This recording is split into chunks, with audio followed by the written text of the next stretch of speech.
আজ থেকে ভোম্বলের ডায়েট শুরু। বডি বানাতে গিয়ে বেচারা ভোম্বলের তো জান যায়।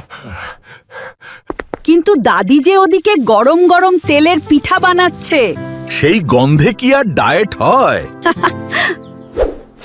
পিঠার গন্ধে ভোম্বলের নাকের ডগা তো একদম নাচতে শুরু করেছে। চোরের মতো পা টিপে টিপে ভোম্বল চলল দাদির রান্নাঘরের দিকে। কিন্তু দাদির নজর এড়িয়ে কি পালানো সম্ভব? দাদি তো একদম বাজ পাখির মতো তৈরি। পালা ভোম্বল পালা।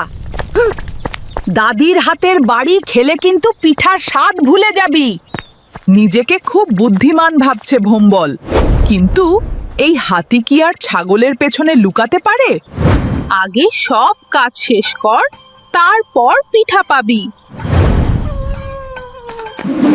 দাদি এক গাদা কাপড় ধরিয়ে দিল ধোয়ার জন্য। আজ আর ভোম্বলের নিস্তার নেই।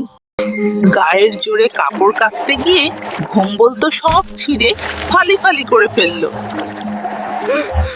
ছেঁড়া কাপড় দেখে দাদির রাগ তো মাথায়।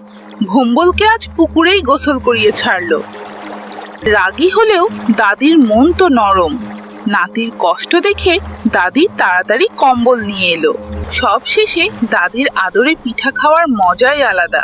সব কষ্ট ভুলে ভোম্বল এখন মহা খুশিতে দাদিকে জড়িয়ে ধরতে গিয়ে ভোম্বল তো বাড়ির চালই তুলে ফেললো। দাদি তো এখন শূন্যে ভাসছে।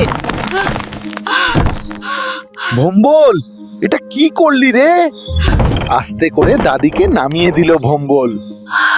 লজ্জায় মুখটা একদম লাল হয়ে গেছে। দাদি বলল কিছু ডালপালা আনতে, আর ভোম্বল আস্ত গাছ কাঁধে নিয়ে হাজির।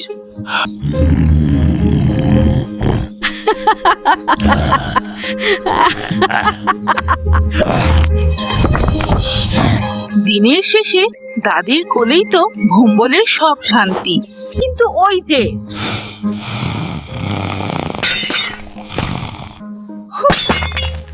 আমাদের দাদি ভোম্বলের জুটি ভালো লাগলে সাবস্ক্রাইব করে সাথেই থাকো।